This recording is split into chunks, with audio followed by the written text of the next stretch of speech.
계신 분들과 함께 인사를 나누고 말씀을 받도록 하겠습니다. 안녕하십니까? 반갑습니다. 감사합니다. 반갑습니다.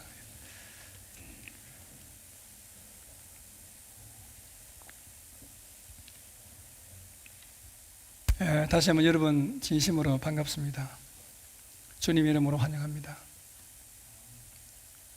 추석 명절 꿀처럼 달콤한 연휴의 끝자락에서 만나는 복된 주일입니다. 이 아침에 그간 흩어진 마음가짐이 회복되고 새로운 마음으로 이 가을을 기도하는 가을, 또 열매 맺는 가을로 만들어가는 영신 가족 여러분들이 다 되면 좋겠습니다. 프로야구를 보면은 공을 잘 던지던 투수가 갑자기 난조를 보이면서 흔들릴 때가 있습니다. 그럼 어떻게 합니까? 대량 실점을 몇 번 하면은 감독이 1군에 있던 그 유명한 투수를 어떻게 합니까? 2군으로 내려 보냅니다. 과거에 그가 얼마나 유명한 선수였던지 간에 그는 감독이 가라 하면 2군으로 내려가야 하는 것입니다. 그래야 그도 살고 팀도 다시 살아날 수가 있습니다. 왜 2군으로 내려갑니까? 2군으로 내려가서 왜 내가 지금 난조를 보이는가? 왜 흔들리는가? 체크하고 기초부터 다시 점검하기 위해서입니다. 그렇게 2군에 내려간 투수는 자신의 투수 폼부터 점검을 하면서 왜 내가 이런 슬럼프를 갖게 되었는지를 돌아보게 된다는 것입니다. 이런 자기 회복의 시간, 자기 성찰의 시간을 갖고 다시 복귀를 하면은 언제 그런 일이 있었느냐는 듯이 예전의 기량이 회복된다고 하는 것입니다. 그렇습니다. 추석 연휴 동안 오랫동안 쉬다 보면 신앙적이지 않은 것들이 우리에게 스며 들어오게 되고 규칙적 생활의 리듬이 깨져서 쉬고 나면은 더 피곤한 상태가 되기 쉬운 게 명절 연휴가 아닌가 그렇게 생각을 합니다. 그래서 오래 쉬고 나면 잘 믿던 신자들도 자칫 2군 크리스찬으로 내려올 수 있겠다 싶습니다. 다시 우리는 원래의 믿음을 회복하고 1군 크리스찬으로서의 긍지를 가지고 교회의 팀 일원으로서 기여를 해야 하지 않을까 생각을 합니다. 그래서 제가 이 시간에 크게 영신 가족 여러분들은 하면은 여러분들은 2군 크리스찬 그러면 안 되겠죠. 여러분들은 1군 크리스찬이라고 대답을 한번 해보는 겁니다. 한번 해보면 좋겠습니다.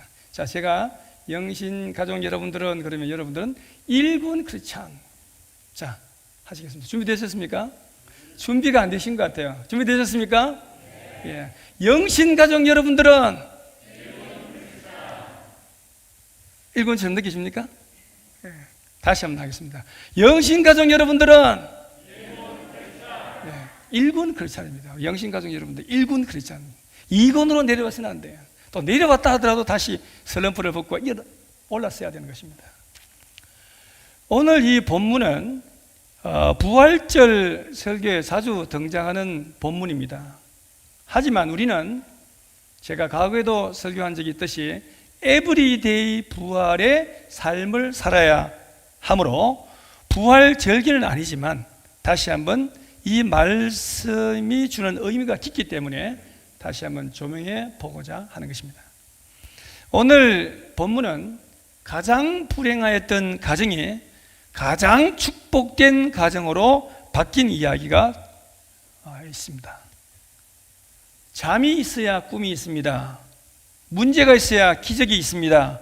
산이 있어야 골짜기가 있습니다. 불행이 있어야 행복이 있습니다. 어둠이 있어야 밝음이 있습니다. 본문은 마리아와 마르다 두 자매가 당하였던 불행을 기록하고 있습니다. 이 가정은 두 가지 불행이 있었습니다. 첫째는 고아의 불행입니다. 본문을 보면 나사로와 마르다와 마리아 두 자매 셋이 살고 있었습니다. 부모가 세상을 떠나서 외롭게 고아로 살고 있었습니다. 나사로, 마리아, 마르다는 고아였다는 것입니다. 둘째로 오빠의 불행이 있었습니다. 그렇게 고아로 세 남매가 살던 중 나사로가 죽었습니다. 이제 이 가정은 여자 고아 둘만 남았습니다. 어른들은 차례로 다 세상을 떠났습니다. 오늘 본문을 보면 그들이 당한 슬픔이 얼마나 컸던지 많은 유대인들이 찾아와서 위문하고 그리고 울면서 위로를 했다고 기록하고 있습니다. 심지어 예수님께서도 오셔서 우셨다고 기록하고 있습니다. 그러나 예수님이 오셔서 죽었던 나사로를 다시 살려주셨습니다. 그리고 예수님께서 말씀하셨습니다. 본문 25절로 26절 말씀입니다. 나는 부활이요 생명이니 나를 믿는 자는 죽어도 살겠고 무릇 살아서 나를 믿는 자는 영원히 죽지 아니하리니 이것을 내가 믿느냐. 여러분, 이 말씀은 우리 크리스찬들이 가장 많이 사용하는, 인용하는 말씀이 되었습니다. 온 세계 사람들에게 큰 소망을 주는 말씀이 아닐 수 없습니다. 지구상에 살다가 죽어간 사람이 대략 한 600억 정도라고 합니다. 그 많은 사람들 중에 기독교인들의 그 무덤비에는 방금 읽은 이 말씀이 가장 많이 새겨져 있다는 것입니다. 여러분, 생명보다도 더 귀한 것이 어디 있겠습니까? 이 세상에서 가장 귀한 그 말씀이 나사로 가정에서 선포가 되었다는 것입니다. 예수님의 가장 위대한 부활 설교가 나사렛 가정에서 나사로를 살리면서 선포되었다는 것입니다. 그리하여 나사로 가정은 전 세계에서 가장 유명한 가정이 되었습니다. 가장 큰 불행이 가장 큰 축복으로 바뀌었습니다. 나사로가 다시 생명을 얻었습니다. 그런데 예수님이 죽은 이 나사로를 살릴 때 마르다와 마리아의 두 가지 잘못된 믿음을 우리는 엿볼 수 있습니다. 먼저 생각해 봐야 할 것은 이들의 과거적 믿음이 잘못되었다는 것입니다. 21절에 보시면 마르다가 이렇게 말했습니다. 주께서 여기 계셨더라면 내 오라버니가 죽지 아니하였겠나이다. 그렇게 말씀하고 있습니다. 주님이 떠나지 않고 계속해서 여기 이 자리에 계셨더라면 나사로는 죽지 않았을 것이라는 말입니다. 그때 그랬었더라면 하는 것은 과거적인 믿음입니다. 우리는 과거적인 믿음에 잠겨 있어서는 안 된다는 것입니다. 그 다음에 그들의 미래적 믿음이 잘못되었습니다. 예수님께서 내 오라버니가 다시 살리라 23절에 말씀하니까 마르다가 말했습니다. 24절입니다. 마지막 날 부활 때에는 다시 살아날 줄을 내가 아나이다. 어떤 믿음입니까? 미래적 믿음입니다. 내일에 하나님이 역사하실 것이라는 고백입니다. 그러나 한편 마르다는 또 이렇게 말하고 있습니다. 22절 말씀을 보시면 그러나 나는 이제라도 주께서 무엇이든지 하나님께 구하시는 것을 하나님이 주실 줄을 아나이다. 아멘. 그렇게 말씀하고 있습니다. 여기 보면 마르다는 아버지, 어머니가 돌아가시고 오빠까지 세상을 떠나자 아마 정신이 없었던 모양입니다. 이랬다가 저랬다가 하였습니다. 과거적인 믿음을 말하다가 또 미래적 소망을 이야기하다가 이제 마침내 현재적인 믿음으로 돌아왔다는 것입니다. 이제라도 주께서 라는 이 말씀이 바로 현재적 믿음입니다. 영신교 여러분, 우리가 가져야 할 믿음은 이제라도 주께서 무엇이든지 할 수 있다는 그런 믿음을 우리가 가져야 할 줄로 믿습니다. 이제라도 주께서 라는 믿음은 어떤 믿음입니까? 아무리 늦었어도 주님이 하시면 할 수 있다고 하는 믿음인 것입니다. 모세는 80세가 다 되고 입도 잘 움직이지 않아서 이제는 양이나 치다가 광야에서 생을 마감할 것으로 생각을 했습니다. 그러나 하나님은 이 모세에게 나타나셔서 이제라도 너는 할 수 있다고 하시면서 불러주셨다는 것을 우리가 기억할 필요가 있습니다. 저는 많은 사람들을 상대합니다. 사람들이 누구나 동일하게 하는 말들이 있는데 흔히 이런 말을 잘합니다. 내가 10년만 젊었어도, 10년만 젊었어도, 또 내가 네 나이만 되었어도 하는 이런 이야기를 자주 듣습니다. 그러니까 이런 말을 자주 한다는 말은 무슨 말입니까? 조금만 더 젊었으면, 조금만 일찍 알았더라면 내가 더 잘할 수 있었을 텐데, 이런 표현이겠죠. 그래서 이런 결론을 얻었습니다. 저와 여러분들은 여러분들보다 10년 나이 많은 사람들이 부러워하고 있는 사람이라는 것을 기억하시길 바랍니다. 여러분 생애 중에 가장 빠른 날은 오늘입니다. 오늘 시작하시기를 바랍니다. 오늘 실천에 옮기시기를 바랍니다.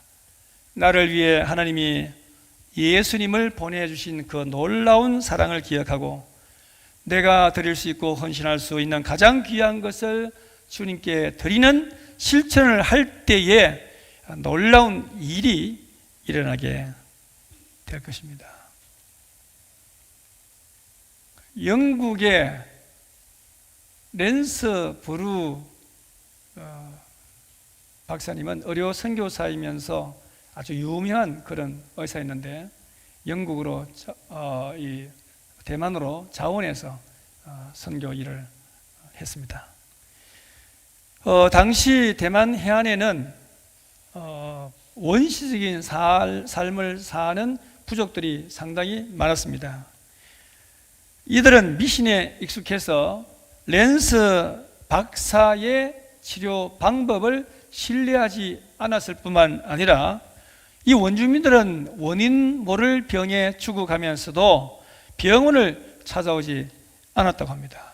그리고 랜스 박사 부부가 아무리 전도해도 말을 듣지 않더라는 것입니다.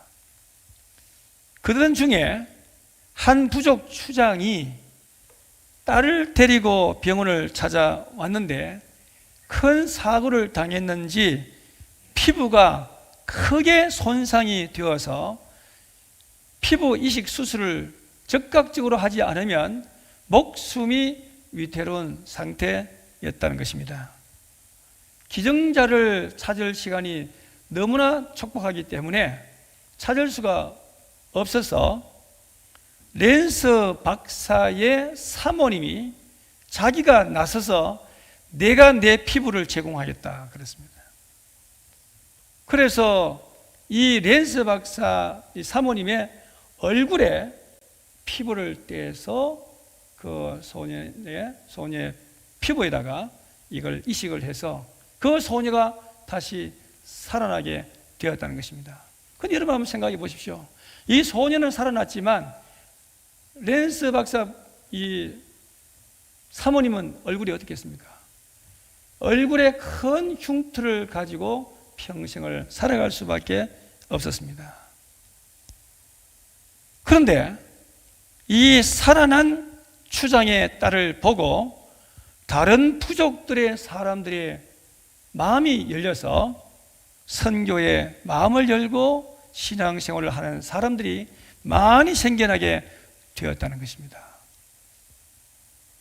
100년이 지난 뒤에 랜스 박사 부부가 세운 창후와 기독병원은 의사만 800명이 되는 의료 선교의 전진 기지로 크게 쓰임을 받고 있다는 그런 말입니다. 사모님의 희생적인 실천의 결과 선교의 큰 열매를 맺게 된 것입니다. 이제라도 주님께서 함께 하시면 우리들에게도 놀라운 일이 일어나리라고 믿습니다. 그 다음으로 생각해 봐야 할 것은 아무리 끝장난 것 같아도 주님이 다시 함께 하시면 소생할 수 있다는 것입니다. 아무리 끝장난 것 같아도 주님이 함께 하시면 소생할 수 있다는 것입니다. 이제는 나사로는 이 세상 사람이 아닙니다. 끝난 사람입니다. 죽은 지 나흘이나 되어서 냄새가 나는 사람입니다. 세포가 살아날 가망성이 의학적으로 상식적으로 전혀 없는 사람입니다. 그러나 아무리 끝났어도 이제라도 주님이 함께 하시면 됩니다. 비행 항공술의 선구자인 핸들리 페이지가 수많은 관중들에게 비행기로 에어쇼를 보여주고 있었습니다. 고난도 기술을 순간순간 보여줌으로써 사람들의 박수 갈채를 받고 있을 때였습니다. 그런데 갑자기 비행기 안에서 바스락거리는 소리가 들렸다는 것입니다. 알고 보니까 생쥐가 어떻게 들어왔는지 생쥐 한 마리가 들어와가지고 전선을 깔아 먹고 있었습니다. 전선이 끊어지거나 합선이 되면은 비행기는 공중 폭발할지도 모르는 아주 위급한 순간이었습니다. 자신의 명예는 물론이고 국가의 명예가 추락될 수 있습니다. 그러나 그보다도 더 긴박한 것은 생명이 보장되지 않는다는 것이었습니다. 그리고 주변에 있는 수많은 사람들이 죽을지도 모릅니다. 모든 것이 끝장날 수 있는 위기의 순간이었습니다. 그때 이 페이지 머리에 순식간에 이런 생각이 스쳐갔습니다. 아무리 끝났어도 기도하고 죽자. 그는 하나님께 기도했습니다. 모든 것을 하나님께 맡기자. 그리고 더 높이 날아오르자. 그런 비행기 기술을 높였습니다. 그런데 이상합니다. 더 이상 비행기 안에서 아무 소리가 들리지 않는 것입니다. 알고 보니까 비행기가 높이 오르자 생쥐가 산소 부족으로 질식하여 죽은 것입니다. 여러분, 이 이야기는 우리에게 무엇을 시사하고 있습니까? 문제가 있을수록 더 높이 날아올라야 한다는 것입니다. 그리고 하나님께 더 가까이 나아가야 한다는 것입니다. 아무리 끝난 것 같아도 이제라도 주님이 함께 하시면 됩니다. 그러면 어떻게 하면 이런 좋은 믿음을 가질 수 있을까요? 이제라도 주님이 함께 하시면 된다는 믿음을 우리가 어떻게 소유할 수 있겠습니까? 본문 다음에 나오는 39절에 그 답이 있습니다. 예수께서 이르시되 돌을 옮겨 놓으라 하시니 그 죽은 자의 누이 마르다가 이르되 주여 죽은 지가 나흘이 되었음에 벌써 냄새가 나나이다. 여기에 보시면 예수께서 이르시되 돌을 옮겨 놓으라 그렇게 말씀을 했다는 것입니다.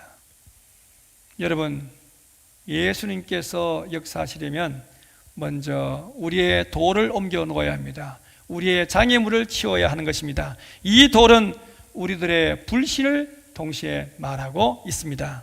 하나님과 우리의 관계를 가로막는 것은 바로 불신앙입니다. 이 불신의 돌을 옮기고 치워야 하는 것입니다. 마르다가 예수님의 말씀을 듣고 그 불신의 돌을 옮겨 놓았을 때 예수님께서 하늘을 우러러보시면서 기도했습니다.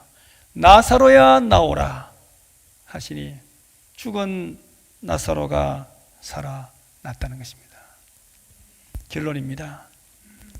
이제라도 주님이 함께 하시면, 이제라도 주님이 함께 하시면 된다는 믿음을 가지고 불신앙의 돌, 문제의 돌을 옮겨 놓으시고 다시 출발한다면 주님이 우리에게 기적을 베푸시고 우리들은 일군 크리스찬들이 다 될 수 있을 것으로 확신합니다. 이러한 은혜가 저와 여러분들 위해 함께 하시기를 축원합니다. 기도드리겠습니다. 하나님, 아무리 늦은 것 같아도, 모든 게 끝난 것 같아도 이제라도 주님이 함께 하시면 모든 상황이 반전될 줄 믿습니다. 불신의 돌을 치웁니다. 주님 함께 해주시고 역사해 주시고 고쳐 주시고 치료해 주시고 변화시켜 주시옵소서. 예수님의 이름으로 기도드립니다. 아멘. 주신 말씀